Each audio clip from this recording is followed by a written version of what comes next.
Yo. How y'all doing? We had a few problems from all that rain and the extra heat. What we had is, y'all know I don't use pesticides. I haven't yet anyway. But we had, look at this cabbage leaf here. See that? Right there. We've had some bugs get on almost every one of these cabbage plants and hit a few holes in it. I gave it the peppermint oil treatment, but along with that, I went on ahead and decided to do the diatomaceous earth. Now, if you remember that, y'all are right in the sun, ain't you? If y'all remember that, the diatomaceous earth, we use that little squirt bottle. You can go back on other videos and find out how I did it if you've not seen it before. Real easy, quick way to apply it to your whole garden. You want to wear a mask because it's like a silica base type deal. You don't want to be breathing in all the dust. But we went on ahead and did all the beds and dusted all the leaves and the plants. And what that's going to do is it works kind of like little shards of glass, and it dehydrates the bugs. Within 24 hours, it's over. So every bed got it except for the first bed. We got some seedlings in there, the okra and the carrots, and they all got it. This lettuce, I'm not going to be able to. If I got any neighbors watching this, hit me up on some lettuce, because I got it. And beans are doing good. They're vining up. They're all starting to vine up. Look at this one here. Yeah, cabbage is doing good, except for the little bit of bugs. Tomatoes doing great. Strawberries doing great. Everything's doing good. So we'll talk about watering.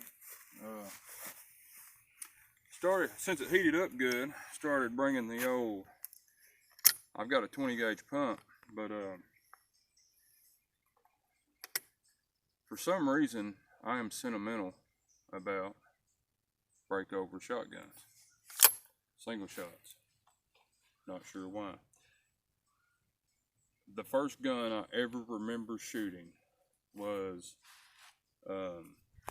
my great grandmother's, Granny Timberlake, the lady that gardened here, was shooting her breakover 410.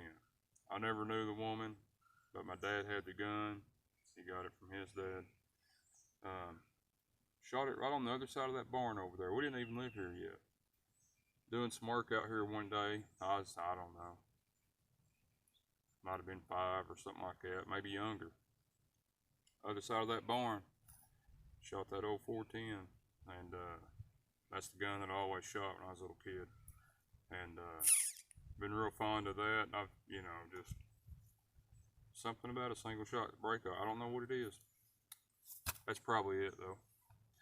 I'm going to talk about watering, because I said we was going to talk about that the other day. We've been working hard all day, so my mind ain't firing real fast. Talked to the water guy yesterday, and he gave me the breakdown. After you buy your first 1,000 gallons, which it's a standard amount that you're going to spend anyway, your $10 or your $20 or whatever your standard water bill is. I got about 350 plants here so far, so I figured it for 400. To do a gallon a week for 400 plants is going to run you about $10 a month. Is how much it's going to cost, and that's overshooting it a little bit. So for $10 or less, a garden of this size, 400 plants, you can do it for $10 a month if you're on city water. Now what I did is at my last place, the water source was at the house, and my gardening spot was about 50 yards away. So what I did is I got a couple of these and some 5-gallon buckets, and I'd fill up the water buckets and carry them, water brigade, to these, fill them up, water till it was over, go back, fill up the 5-gallon buckets again, carry them all back to the garden, fill these up again, water, because that's what I had to do. So you can do it with these. You've seen me use these, especially on the seedling stage. You can get your water closer, have the water hose, like we're doing now with the shower wand, which is really easy.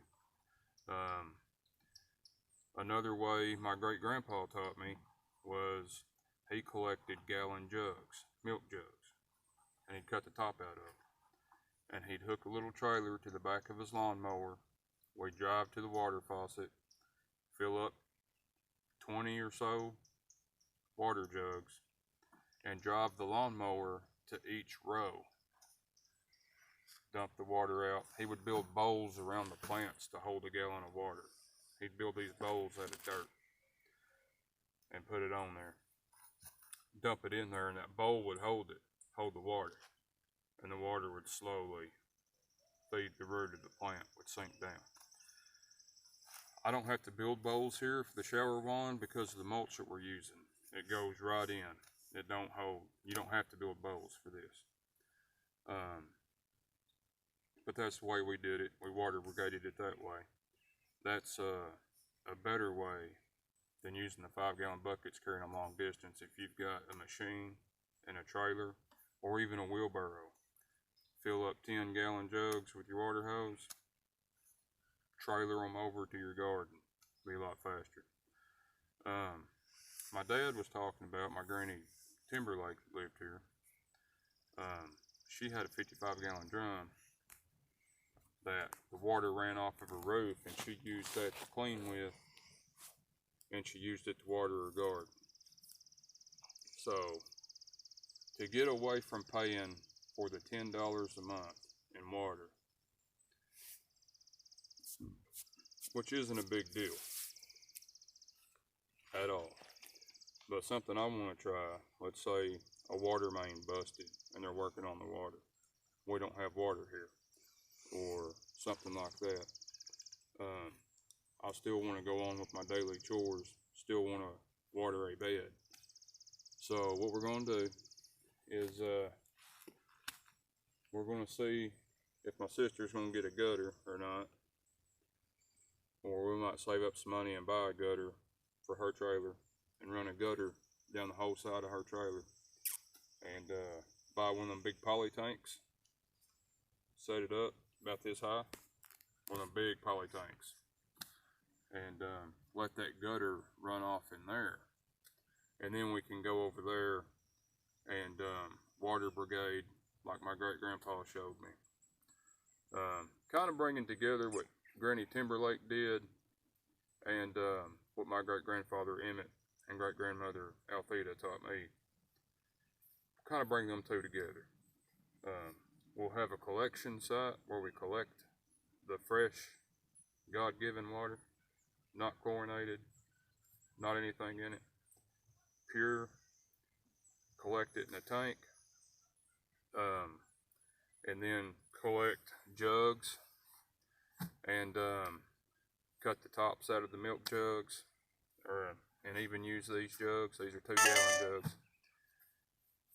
Trailer them or wheelbarrow them over to the collection site, fill them all up, drive it between your row, take the jug out, and remember, we don't need bowls because this dirt is mulch. It goes right in.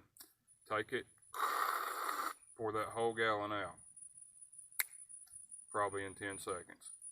Pour that whole gallon out onto a plant, onto the root, and be done with it.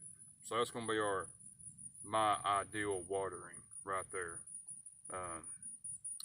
These people that hook up the sprinklers and they sprinkle their garden, they're not getting a gallon to their root, and they're spending a hell of a lot of money to water the entire thing.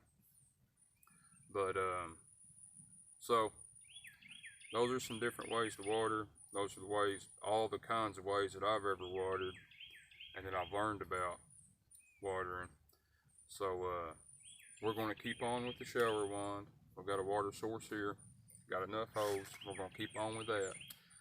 In the meantime, we're going to work on a gutter and filling that up. And if it ever goes empty, which I'm sure it will, then we'll use the water wand and we'll do it that way. But everything's coming along real good. I'm real glad, real happy. Doing real good. Comment if you got an idea. There's also a water ram that you can make out of PVC. That don't cost nothing. It's like a some kind of gravity-fed pump that will pump the water. I've seen a guy make one up at Mount Olive, and he was pumping water from a spring. He was pumping that water, no power needed, with this pump that's activated by a flow of water, which would be us turning the valve on the big poly tank. And he was pumping the water from that spring to his house that was about 600 yards away, uphill. Wasn't spraying a bunch of pressure, but he was getting water all the way up there. We might build a ram pump, and then we can have a hose out here and not have to do the water brigade with the jugs. But that'll be after we do all that other stuff. Alright, well, y'all have a good one. Comment. See you later.